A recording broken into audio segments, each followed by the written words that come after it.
A single sentence, reportedly from a former Kensington Palace staff member, has resurfaced, offering a new lens through which to view years of royal narrative. Buried in a book about palace staff, the quote states, "She expected a billionaire and she got a millionaire." This detail, initially dismissed as mere gossip, now prompts a closer examination of underlying motivations in the ongoing royal split. Official photos of her children, holiday cards, and public birthday posts have consistently displayed a particular pattern. This exhibited what has been termed the royal imitation game. Yet, some now ask if that single line clarifies years of previously undefined tension. There is an argument that Harry and Meghan have actively sought to replicate the very lifestyle they reportedly distanced themselves from. The quote came from a former Kensington Palace staff member speaking anonymously. Its simplicity belied its perceived significance. She expected a billionaire, and she got a millionaire.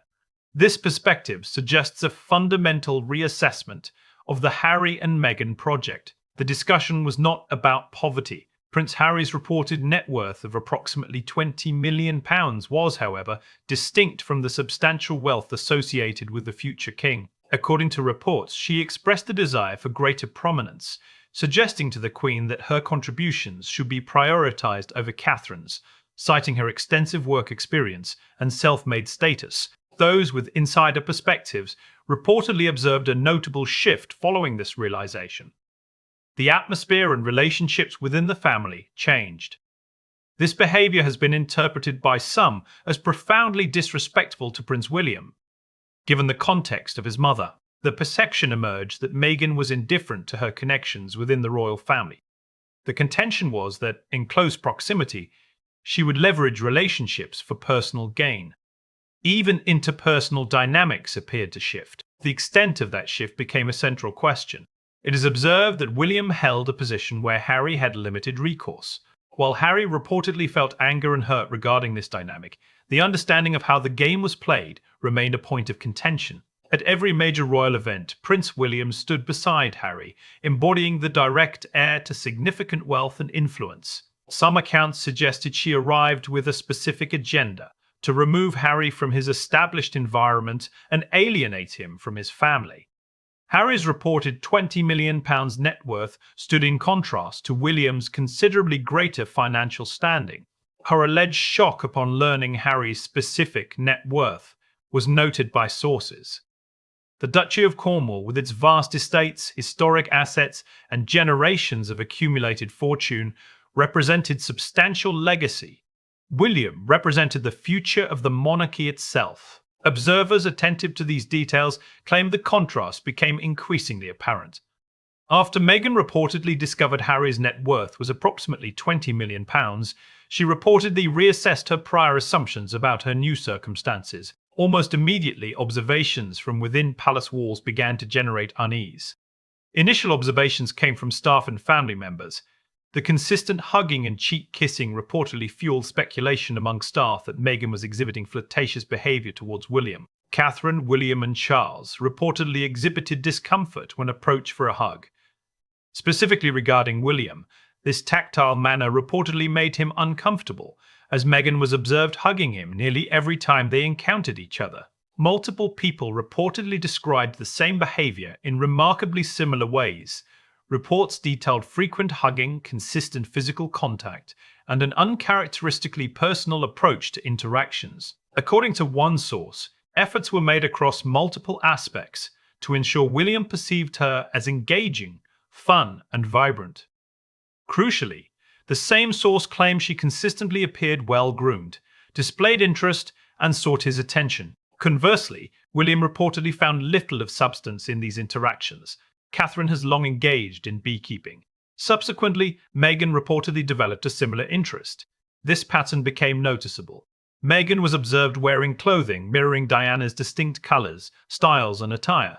These actions were not universally interpreted as mere friendliness. Some observers perceived them as more deliberate.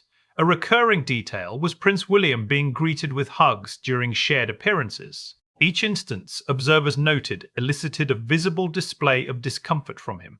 Inside royal circles, body language is never dismissed as meaningless. Every gesture is studied. Every interaction carries weight. Staff, Courtiers and other palace figures reportedly took note. The narrative of Duchess Difficult, reportedly attributed by Harry to William's actions, was countered by sources who claimed their observations were not to spread tabloid narratives, but to support staff facing severe unhappiness and mental health strain, some to the point of departure. While these individuals did not speak publicly, conversations reportedly persisted in private. Consistently, similar observations emerged from various individuals over the same time frame. William was reportedly devastated by the contents of Spare, expressing disbelief at his brother's revelations of such intimate and personal details. He is reportedly intensely protective of his wife, and Harry's portrayal of Catherine in the book was not perceived as favourable. William's discomfort was not attributed to a lack of warmth, but to a lifetime spent within an institution where every action conveys meaning.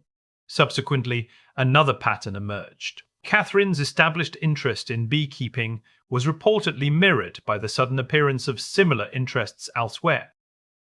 Catherine's sartorial choices were reportedly followed by comparable silhouettes. While the king might have considered such an action, Highgrove is no longer under his official control, but rather Prince William's.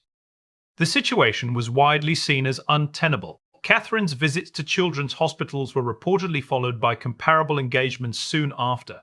Viewers reportedly began to connect these patterns before they were widely reported in headlines. Bringing Harry back into the immediate royal fold is seen by some as risking the further entrenchment of the current fault line within the House of Windsor. This divide reportedly exists between a king who prioritizes forgiveness as policy and an heir with substantial public support, who believes certain divisions are irreparable. Sources reportedly informed Radar that Meghan Markle was exploring a fashion collection influenced by the late princess's distinctive understated style, specifically the white-shirted denim and tailored casual wear combinations closely associated with Diana. An official statement was not required. Public opinion was already forming. A consensus among a growing number of royal watchers began to emerge, describing the pattern in strikingly similar terms. They argued it transcended mere copying of fashion or public appearances, suggesting instead an attempt to emulate a lifestyle. This was interpreted by some as leveraging a legacy for personal benefit, drawing parallels to the naming of her daughter. This was viewed by some as an act of disrespect towards William, considering the context of his mother's legacy. Regardless of the fairness of this interpretation, the perception gained traction as new examples continually emerged, and through all of it, William remained publicly silent. The commentary suggested an inability to create independently, hence the perceived emulation. The expectation was for a continued subtle Diana influence in her fashion ventures.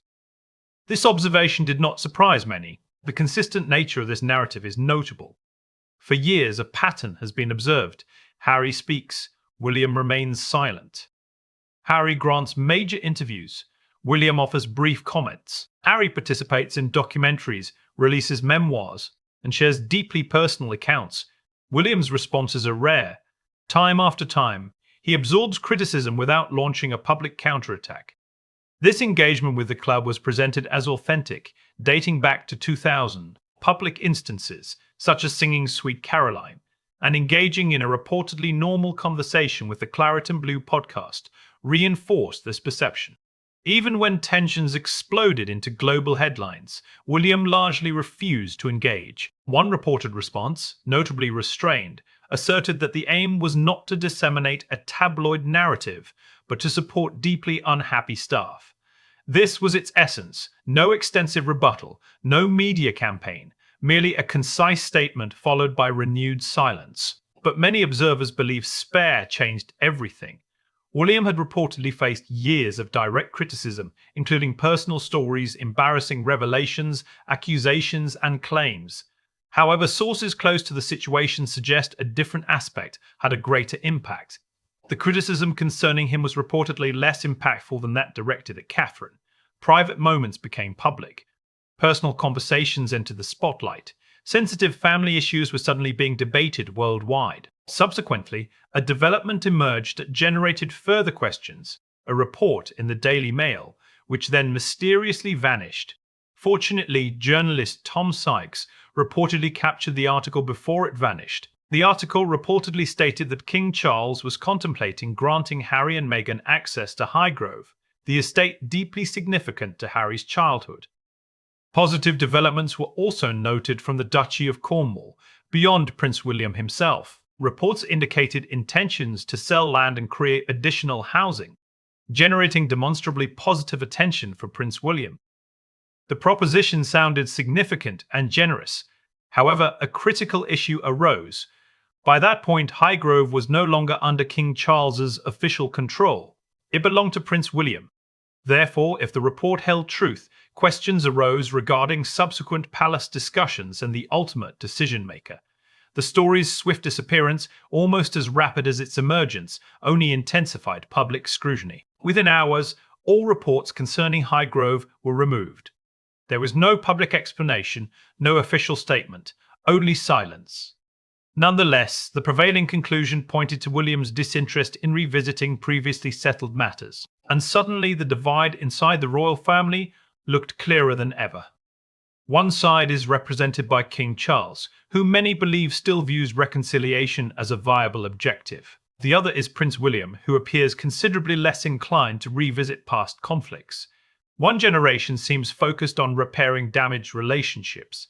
The next appears convinced that some damage simply can't be undone. And as public sympathy increasingly shifted toward William, that contrast became harder to ignore. This perspective suggests William remains deeply angered and disappointed by his brother's actions. Subsequently, another controversy garnered attention, shifting focus from family disputes to branding. Reports indicated Meghan Markle was developing a fashion line, with multiple insiders claiming inspiration from Princess Diana's style. Diana remains one of the most beloved figures in modern history, and her legacy carries enormous emotional weight. That alone guaranteed strong public reactions. One fashion insider reportedly characterized the concept as strategically very smart. This phrase immediately drew attention, not for suggesting tribute, but for implying a calculated business maneuver. Both critics and supporters debated the distinction, the line between honoring a legacy and commercially branding it. William is reportedly no longer in a position of stress or agonizing over these matters, a shift attributed to the events concerning Catherine. The perspective is that he has concluded it is not productive to dwell on his brother's actions. Many observers did not view this as an isolated incident, citing a history of connections that had previously generated discussion. References included Diana's bracelet, Diana-inspired fashion choices, and public mentions of Diana's memory. This was interpreted by some as a persistent one-sided rivalry, an endless game of copycat. The naming of her daughter, Lilibet, had already drawn distinct headlines. Now, another Diana-related project was reportedly gaining prominence. Fairly or not, some viewers perceived a broader pattern emerging.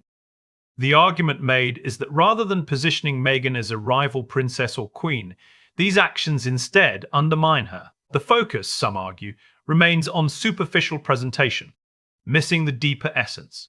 And while those conversations dominated headlines, William seemed focused on something entirely different. Away from ongoing speculation, cameras captured him in Istanbul, supporting Aston Villa. This engagement lacked meticulously crafted messages or major announcements, presenting instead a football fan reacting spontaneously. Genuine excitement, emotion, and tears of joy were observed. This unvarnished moment reportedly resonated with the public beyond initial expectations. Even critics acknowledged there was something refreshing about it. Nothing appeared staged, nothing felt scripted. It was simply a man enjoying a moment he cared about. In an environment dominated by extensive public relations efforts, this perceived authenticity garnered attention. Attention subsequently shifted to Cornwall, where significant plans involving approximately £500 million in Duchy of Cornwall land sales were connected to affordable housing, environmental initiatives, and community projects across Britain. No dramatic photo opportunities, no social media spectacle, just large-scale projects designed to create long-term impact. Supporters contended that the contrast was self-evident. Viewers reportedly began making comparisons before commentators articulated them. To some, it highlighted the difference between visibility and responsibility, between attracting attention and exercising influence. Regardless of agreement, the discourse expanded, fueled by what many perceived as an undeniable contrast. Subsequently, an unexpected moment occurred at the Hay Festival, where Mike Tyndall addressed a packed audience. As a former England rugby star and a member of the extended royal family through Zara Tyndall, he understood exactly how every word would be interpreted. That is what made the next comment so remarkable. Addressing a room full of listeners, he made a concise remark that immediately generated discussion within royal circles. A few words, yet laden with implication. His comment, "like Harry when he was fun," elicited laughter from the audience. Yet the remark's impact extended beyond the festival, prompting questions about its wider resonance. The enduring focus, however, was on the tense used. Mike Tyndall stated, "Harry was fun," employing the past tense. This seemingly minor detail resonated powerfully with those familiar with royal dynamics. Tyndall reportedly understood the reach of his comment and appeared unconcerned by potential repercussions. What did that say about where relationships inside the family now stand? Subsequently, People magazine, often perceived as closely tracking Harry and Meghan's narrative, featured Catherine on its cover with a direct message: "Kate's back and the monarchy needs her, not Meghan." What had been widely dismissed as isolated gossip began to be discussed as part of a larger pattern. Observers shifted focus from individual incidents to connecting disparate events. The alleged embraces, the comparisons to Catherine, the criticisms within Spare, the Highgrove controversy, and the reported Diana-inspired fashion project were all considered. Whether accurate or not, these moments began to be viewed as components of a broader narrative. Even some longtime defenders grew noticeably quieter as debates intensified. The discussion had shifted from individual headlines to recurring patterns.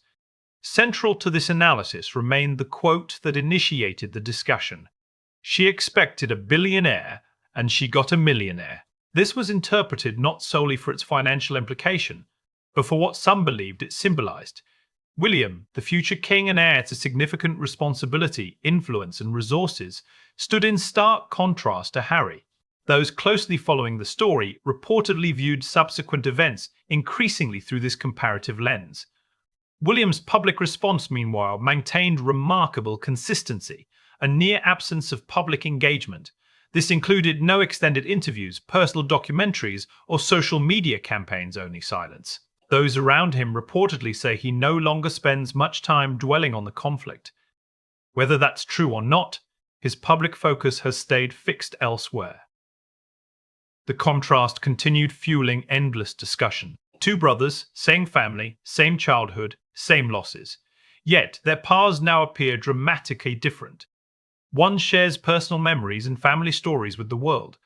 The other rarely speaks about private matters at all. One continues revisiting the past. The other appears focused on moving forward. This is where the narrative currently rests. For years, headlines have pursued every development, disagreement, and public appearance. Yet, while motives and meanings are debated, William's reputation has increasingly been defined by a simpler quality: patience. Individuals acquainted with him frequently describe this consistent trait. He reportedly does not rush explanations or announce every decision, but rather acts.